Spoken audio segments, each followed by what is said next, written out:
Chapter 1 The Garden. Perched on an island cliff high above the deep waters of the ocean, a lighthouse stands steady and strong. Its great lamp shines across the waves day and night, guiding sailors on their journeys home. This lighthouse is well loved, and not only by the sailors who watch carefully for its beacon in the night. It is also well loved by the family who lives there. This is a happy family. Pandora the cat and Siebold the dog are raising 3 mouse children, in addition to keeping the light.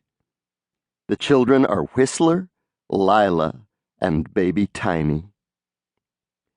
The members of this family somehow found each other in this large, wide world.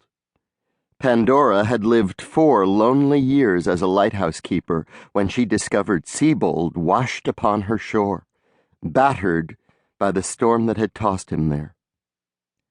Pandora tended Siebold back to health, but just as Siebold was planning his return to the sailor's life, he and Pandora found the children lost and adrift at sea. The little mice had fled from an orphanage and, like Siebold, had been blown by a storm to the sanctuary of Pandora's lighthouse. Within the keeper's cottage they each found kindness and comfort and the sudden pleasure of warm food and company. And there with Pandora they decided to stay. Even Siebold, the wanderer. A Long Island winter was behind them now. It was spring again, and so much to do. Spring is a lively time around a lighthouse. Whistler was shaping a bean trellis into the form of a cat, which delighted Pandora. "By July, the vines will have grown," said Whistler, "and the cat will show nicely." "Brilliant," said Siebold. Siebold was busy planting carrots and beets. Siebold didn't much like beets, but he planted them for Lila, who liked to dip the doll clothes she sewed into beet juice to dye them a lovely red. She also used carrot tops to make a nice yellow.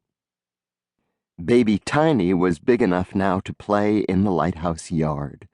But Siebold was so worried a strong gust of wind might blow her off the cliff that he tied her to Pandora's clothesline with a long length of woolen yarn. Tiny happily stacked her wooden blocks and scallop shells and the tiny puffins that Siebold had made. In the fields behind the lighthouse, the wild irises were budding, as were the poppies and primrose and bluebells. And on the dunes, the beach morning glories had begun to creep.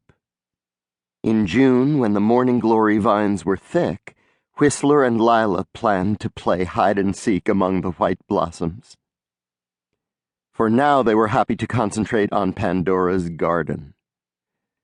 While Whistler constructed his trellis, Lila made beetle houses with small piles of rocks, and she collected fresh water from the rain barrel into shells, placing these near the houses so the beetles might have a drink.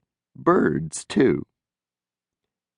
"Tonight is the full moon, children," said Pandora, as she walked through the garden with an apron of mint.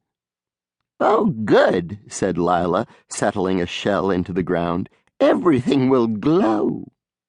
"Yes," said Siebold, "this moon will also bring the lowest tide of the year." "It will?" asked Whistler. "Indeed," answered Siebold. "There should be new things to see in the estuary when the water pulls back."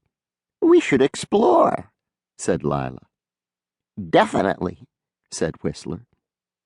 The children loved walking over the estuary at low tide, making tiny footprints in the mud as they looked at starfish and anemones left behind by the receding water. "Tomorrow morning you may pack a bit of breakfast and go out early while Pandora and I trim the wicks," said Siebold. He said this cheerfully, for Siebold quite liked his keeper duties. "Tiny will keep us company."